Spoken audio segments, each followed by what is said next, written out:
संडीला में जयपुरिया स्कूल के वार्षिक उत्सव में मुख्य अतिथि के रूप में पहुंचे डिप्टी सीएम केशव प्रसाद मौर्य, जिन्होंने अपने संबोधन में कहा कि जीवन पथ के सभी रास्ते खुल जाते हैं अगर शिक्षा अच्छी मिलती है तो।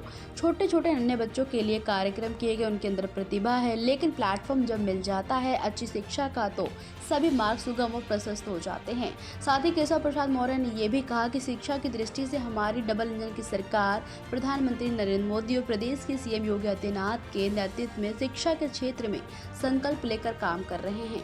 साथ ही कहा कि जीवन में जो भी कठिनाई आ जाए आप उसको पार कर लीजिएगा, लेकिन बच्चों की पढ़ाई में कोई कमी ना रह जाए, ये संकल्प लेकर अभिभावक जरूर जाए। साथ ही केशव प्रसाद मौर्य ने कहा कि शिक्षा एक ऐसी चाबी है, अगर किसी को आज हमारे देश में प्रदेश में बिना पढ़ाई के कोई डॉक्टर बना दिया जाता है तो ये अपने आप में बहुत बड़ी बात होती है। आपको बता दें कि बिना शिक्षा के कोई कुछ भी नहीं कर सकता, इसलिए अपने बच्चों को ज़रूर पढ़ाएं, ऐसा कहा केशव प्रसाद मौर्य ने। साथ ही अखिलेश यादव के बयान पर टिप्पणी करते हुए कहा कि अखिलेश यादव को बहुत तेज मिर्ची लगी है उपचुनाव में करारी पराजय पर और उस पर जख्म को सहला नहीं पा रहे हैं। साथ ही कहा कि ये पूरा संभल जानता है और सब जानते हैं संभल में कोई दंगा नहीं हुआ था। समाजवादी पार्टी ने गुंडे माफिया दबंगई करके अपराधी अपने भेजे थे, उन्होंने आपस में लड़ाई की और आपस में एक दूसरे को मार डाला। अब सपा 5 लाख मुआवजा देने की नौटंकी कर रही है। मैं कह रहा हूँ 5 लाख क्यों, 5-5 करोड़ दे दो ना।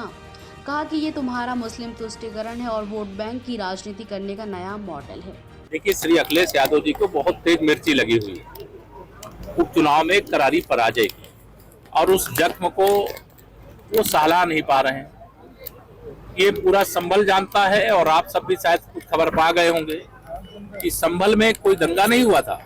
समाजवादी पार्टी में गुंडे अपराधी माफिया दंगाई होते हैं, मतलब उन्हीं सपाइयों ने आपस में लड़ाई किया, आपस में एक दूसरे को मार डाला।